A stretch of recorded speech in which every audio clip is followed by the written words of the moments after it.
जीवन में 3 बातें बड़ी महत्वपूर्ण बताई हैं, जरा ध्यान से सुनिएगा। सबसे पहली बात, मनुष्य के अंदर मनुष्यत्व होना चाहिए, मानवता होनी चाहिए। अब जरा अपने आप को चेक करिए कि हम मानव हैं कि नहीं। बने तो मानव हैं पर मानवता नहीं है, बने तो मनुष्य हैं पर मनुष्यत्व तो नहीं है। आज के समय में आदमी अपने दुख से दुखी नहीं है, दूसरे के सुख से दुखी है। मैं भूखा रह लूं कोई बात नहीं, लेकिन सामने वाले पड़ोसी को भी भोजन नहीं मिलना चाहिए तो मैं सुखी रहूंगा। ये हालत हो गई हमारी।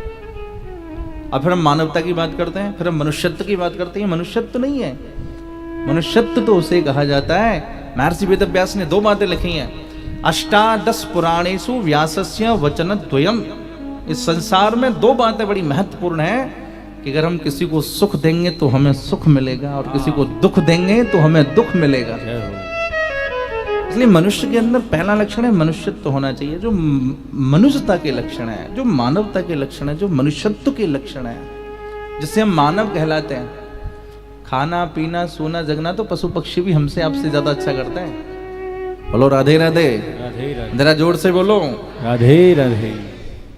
हम डल्लब के गद्दे पर बैठ करके जिस सुख का अनुभव करते हैं ना, ऐसे एयर कंडीशन रूम में सूकर कीचड़ में लौट के कर लेता है। हाँ, तो हम में आप में क्या फर्क है? हम में आप में ये फर्क है कि हमको ईश्वर ने मानव बनाया है, हमको इंसान बनाया, हमको अच्छे बुरे की समझ दी है। उसके बावजूद हम क्या कर रहे हैं क्या नहीं कर रहे वो हमारे ऊपर निर्भर करता है। इसलिए मनुष्य के अंदर मनुष्यत्व होना चाहिए, पहला लक्षण। और दूसरा लक्षण, मनुष्य के अंदर मुमुक्षुत्व होना चाहिए। ध्यान से समझिएगा। मुमुक्षुत्व समझते हैं? मुमुक्षुत्व का मतलब होता है मुक्ति की इच्छा। काय की इच्छा? जोर से बोलो, जम के बोलो। मुक्ति की इच्छा, मुमुक्षा। पर एक बात बताइए, हमको साकोली में शिव कथा सुनने को मिल रही है। यदि हम मुक्त हो गए होते तो क्या शिव कथा सुनने को मिलती? नहीं मिलती। इसलिए महादेव का एक भक्त ऐसा भी है जो महादेव से मुक्ति नहीं मांगता, महादेव से कहता है महादेव मैं तुम्हारी कथा ही सुनता रहूं, यही मेरी मुक्ति है। इसलिए शिव महापुराण की कथा में लिखा है कि शिव महापुराण हमको 4 वस्तु देता है, धर्म अर्थ काम मोक्ष। क्या क्या देता है? धर्म। इससे बड़ा कोई धर्म नहीं है।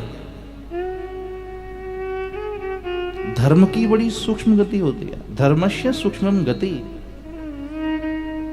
जो शिव महापुराण की कथा करा रहा है, जो शिव महापुराण की कथा श्रवण कर रहा है, वो संसार में सबसे बड़ा धर्म कर रहा है। और महादेव की ऐसी कृपा है, आप शिव महापुराण की कथा सुनिए तो इस महापुराण को कल्प वृक्ष कहा जाता है। क्या कहा जाता है? कल्प वृक्ष।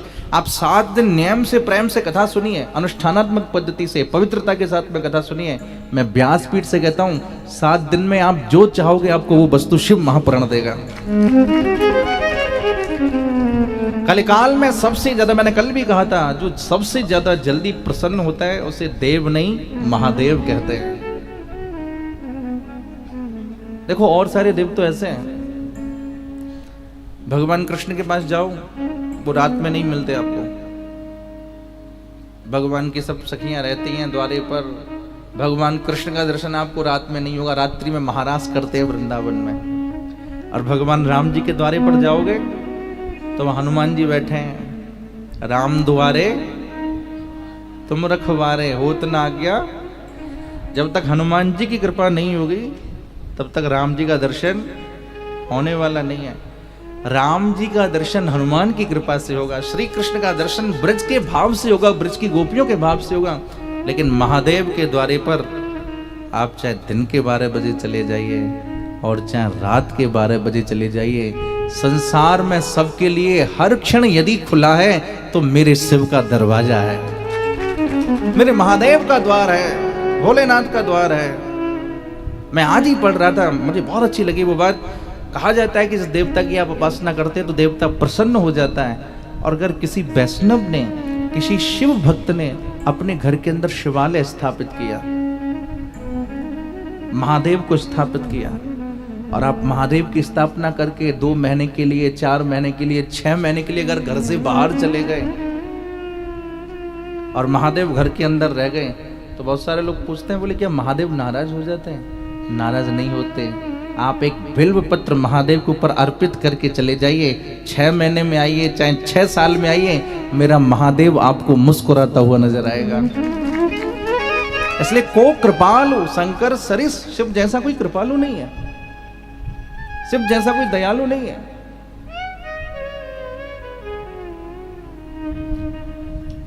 तो शिव महापुराण की कथा से धर्म भी होता है, अर्थ भी होता है। आप संसार की यदि कोई कामना चाहते हैं, आपके मन में कोई इच्छा है, कोई आशा है, और आजकल देखिए भाई, मुझे ऐसा लगता है लोग चमत्कार के पीछे ज्यादा भाग रहे हैं। जहां चमत्कार है वहां नमस्कार है। बस महाराज हमारा ये काम हो जाए, ये काम हो जाए। आप शिव महापुराण पढ़ के देखिए, भोलेनाथ के इतने सारे उपाय शिव महापुराण में कहे गए कि आप ये करेंगे तो ये होगा, ये करेंगे तो ये होगा।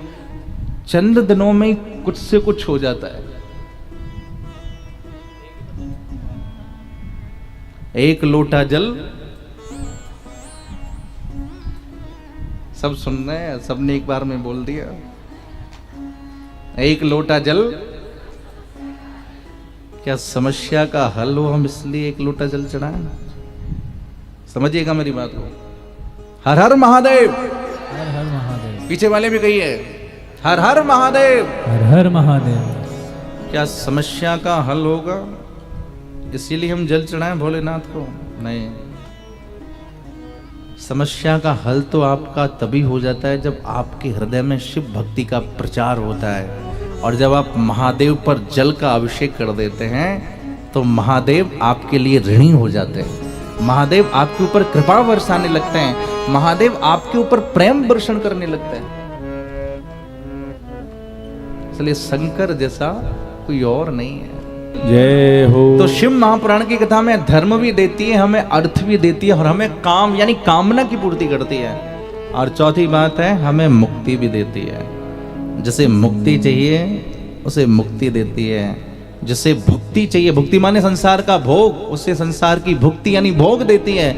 और जिसे ना मुक्ति चाहिए और ना भुक्ति चाहिए, केवल महादेव के चरणों की भक्ति चाहिए, वो भक्ति भी शिव महापुराण की कथा से मिलती है। इसलिए धर्म अर्थ काम मोक्ष चारों पुरुषार्थ को प्रदान करने वाली शिव की कथा है, महादेव की कथा है। तो मैं कह रहा था, मनुष्य के अंदर पहला मनुष्यत्व होना चाहिए और दूसरा मुमुक्षुत्व होना चाहिए। मुमुक्षुत्व माने मुक्ति की इच्छा होनी चाहिए। और तीसरी बात है महापुरुष संश्रय। हमारे अंदर एक भाव होना चाहिए कि हम किसी महापुरुष का संश्रय यानी संग करें। बोलो राधे राधे। राधे राधे। सब कहिए राधे राधे। राधे राधे। और यदि किसी महापुरुष का संश्रय यानी संग करेंगे तो हमारे अंदर मानवता भी आएगी और हमारे अंदर मुमुक्षा